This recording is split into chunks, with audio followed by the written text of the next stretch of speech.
नमस्कार, news state देख रहे हैं आप और खबर 2 बजे लेकर मैं आपके साथ आशीष पांडे। बुलेटिन की शुरुआत करते हैं बड़ी खबर से। बागेश्वर उपचुनाव में बीजेपी की जीत, बड़ी खबर आपको बता रहे हैं। बीजेपी प्रत्याशी पार्वती दास की जीत हुई है। कांग्रेस प्रत्याशी बसंत कुमार को पार्वती दास ने हरा दिया है। जनता ने बीजेपी को आशीर्वाद दिया है। बीजेपी पर एक बार फिर भरोसा जताया है। जनता ने बीजेपी को समर्थन दिया। सीएम धामी ने यह बात कही। बागेश्वर की जीत को मात्र शक्ति की जीत बताया है। ये जीत चंदन राम दास जी को श्रद्धांजलि है।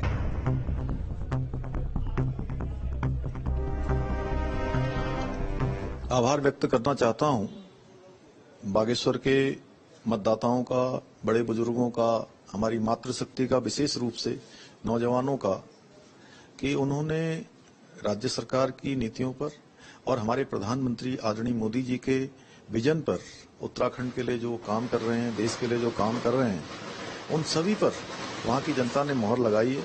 मैं पार्वती दास जी को बधाई देना चाहता हूं और साथ में ये जीत चंदन रामदास जी को श्रद्धांजलि है। उनके रुके हुए कामों को, उनके लगाए हुए प्रस्तावों को, उनके सपनों को हम पूरा करेंगे। मैं बागेश्वर की जनता को फिर एक बार से बहुत बधाई देता हूं कि उन्होंने हमारे प्रधानमंत्री आदरणीय मोदी जी की जो नीतियां आज देश के अंदर चल रही हैं, उत्तराखंड के अंदर जो अनेकों काम चल रहे हैं, उन पर उन्होंने अपना समर्थन दिया, अपना आशीर्वाद दिया है। हम आश्वस्त करते हैं कि हर प्रकार से हम उनकी अपेक्षाओं पर खरे उतरेंगे।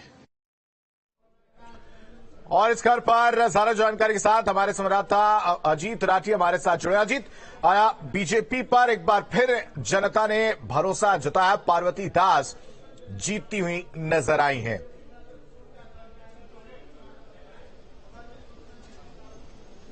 जी बिल्कुल, देखिए बागेश्वर की घोषणा होना बाकी है। बाकी पार्टी चुनाव जीत गई है। भारतीय जनता पार्टी के प्रत्याशी पार्वती दास चुनाव जीत चुकी हैं तकरीबन 2500 से भी ज्यादा मतों से। और यहां पर यह भी उल्लेखनीय है कि ये चुनाव भारतीय जनता पार्टी का लगातार 5वां चुनाव है जो भारतीय जनता पार्टी का प्रत्याशी बागेश्वर विधानसभा सीट से चुनाव जीते हैं।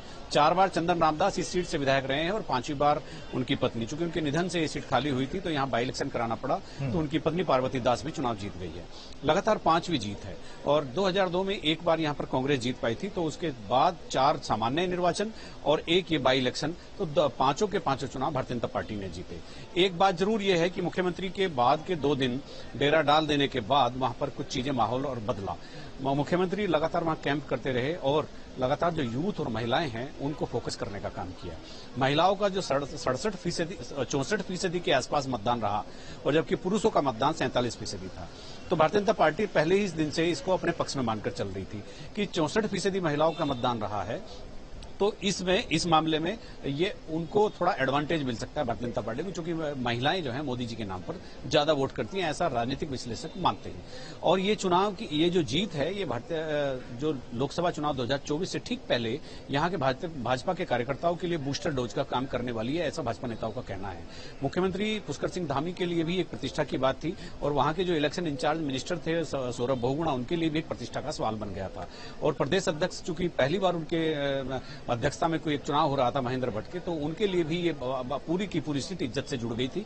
और चूंकि ये एक लिटमस टेस्ट था भारतीय जनता पार्टी के लिए 2024 के लोकसभा चुनाव से पहले, और ये उपचुनाव भारतीय जनता पार्टी के लिए जीतना।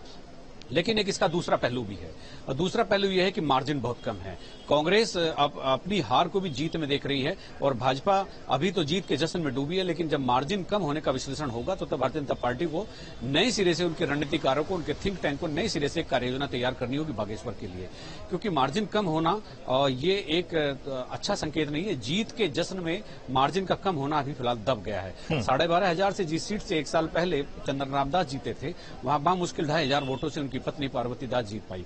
जबकि भाजपा की सरकार है और मंत्री का निधन होने के बाद वो जो सहानुभूति उपजी थी वो भी है। तो इस सत्तारूढ़ दल का फायदा सहानुभूति की उपज, ये तमाम चीजें होने के बावजूद मतलब 2,500 से के आसपास मतों से भाजपा का जीतना ये उतना उत्सुकता नहीं बनाता, उतनी उत्सुक करने वाली बात नहीं है जितना भारतीय जनता पार्टी के नेता कह रहे हैं। क्योंकि ये एक देखना होगा, चूंकि जब 2024 में लोकसभा चुनाव होगा तो उसमें किस तरह की स्थिति रहेगी, और मार्जिन अगर लगातार कम हुआ है तो इसका विश्लेषण, इसका आत्ममंथन करने की जरूरत भारतीय जनता पार्टी को पक्का पड़ेगी। और चूंकि जीत तो जीत होती है, चाहे 2 वोटों से जीते चाहे 200 वोटों से जीते, लेकिन फिलहाल भाजपा बिल्कुल फ्रंट फुट पर दिख रही है। जी ठीक है जी, तमाम जानकारी के लिए आपका बेहद शुक्रिया। तो बागेश्वर उपचुनाव का रिजल्ट जो है वो सामने आ चुका है। बीजेपी पर एक बार फिर से जनता ने भरोसा जताया है। पार्वती दास बीजेपी से जीतती हुई नजर आई हैं। जैसे मैंने आपको बताया कि 3 पार्टियां मिलकर हमारे खिलाफ चुनाव लड़ी हैं और फिर भी हम इस चुनाव को जीत के आए हैं।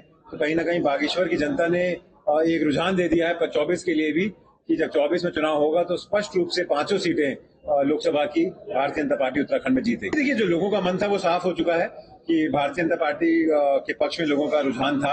जैसे आपने बोला कि फाइट अच्छी दी है कि अगर आप हिस्ट्री उठाएंगे तो 1-to-1 फाइट में पिछली बार भी 2002 में जब 1-to-1 फाइट हुई थी उसमें कांग्रेस का प्रत्याशी भारतीय जनता पार्टी से जीता था। तो एक लोगों के दिल में ये उम्मीद थी कि 1-to-1 फाइट हो रही है, इंडिया के ब्लॉक के सारे पार्टी एक साथ मिलकर चुनाव लड़ रहे हैं, तो ये क्लोज इलेक्शन होगा। लेकिन हमने इस चुनाव को जीत के ये साबित किया है कि भारतीय जनता पार्टी के रीति नीति पे, माननीय मोदी जी के नेतृत्व पे और माननीय पुष्कर सिंह धामी जी के किए गए 12 कामों को